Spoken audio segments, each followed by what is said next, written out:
hima waeke Jalliso arge Oromiyaatiya Biyya hayyuu qaroon biyya goonni mirre Dachee kirra marge Nan hima Qabda seenaa cima Nan hima Qabda seenaa cima Nan hima waeke Jalliso arge Oromiyaatiya Biyya hayyuu qaroon biyya goonni mirre Dachee kirra marge Nan hima Qabda seenaa cima Nan hima Qabda seenaa cima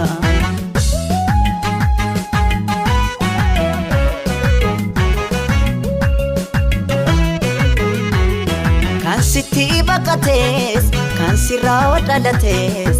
ija tokko laalta Ormaa firan jettu kan beela'eef laata hundaaf garaa laafta Fuula toleetti ko Oromiyaa hunda hammatu ko Oromiyaa Abaattee wakkatti Oromiyaa rakkataa keenyatti Oromiyaa Fuula toleetti ko Oromiyaa hunda hammatu ko Oromiyaa Abaattee wakkatti Oromiyaa rakkataa keenyatti Oromiyaa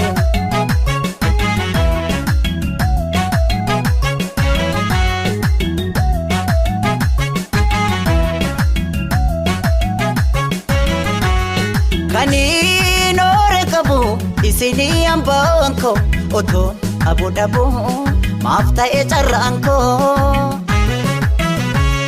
Kutaa dhaabamanti maaliif wali qoqqoodu ilmaan haadha tokko maaliif waliin ooddu Maaloo yaalmaan koo kutusu Maaloo yaalmaan koo hangafa Maaloo ormayyuu guddise dabarsee fi boonse maa dabaree dhaba Jette Oromiyaa jette karmeen boose Imboyi Oromiyaatiya Imboyi Sore ko soreeti Imboyi Otoo nuti jirru Imboyi Naaftu booddeeti Oromiyaatiya Sore ko soreeti Otoo nuti jirru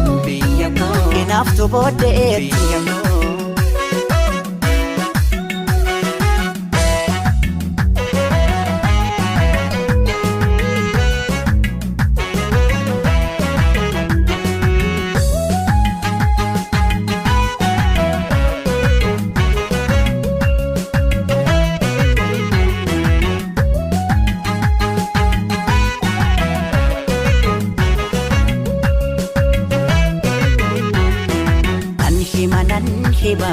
Nan hima waeke Jalliso arge Oromiyaatiya Biyya hayyuu qaroon biyya goonni mirre Dachee kirra marge Nan hima Qabda seenaa cima Nan hima Qabda seenaa cima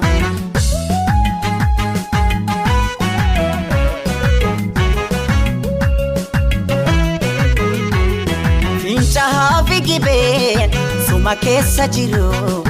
dachee keerra jiru Dukkana biyyarraa ifaatti jijjiiru Kunaaf albuunni kee Oromiyaa madda galii biyya Oromiyaa Allabdee rakkata Oromiyaa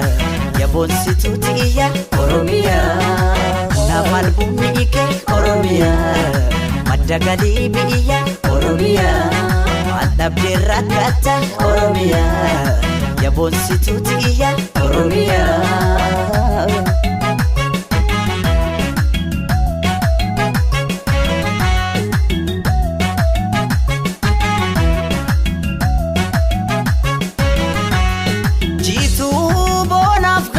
Kan uumamaan tolte jannata ardiitti kamtu siin qixxaate qabeenyaa kee gamtaan eeggannee guddifna duree ta'uu kee addunyaaf mul'ifna egaa olmaan kee dachaadha egaa yoom himamee dhuma egaa qabda seenaa boonsa seenaa bara kuma haadha jechuun biyya jechuun anaaf Oromiyaa dhuma biyya sirna gadaa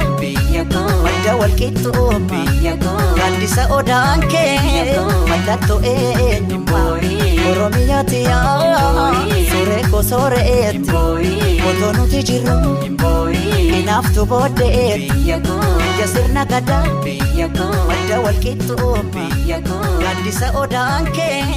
mallattoo eenyummaa Oromiyaati suuree koo sooreetti otoo nuti jirru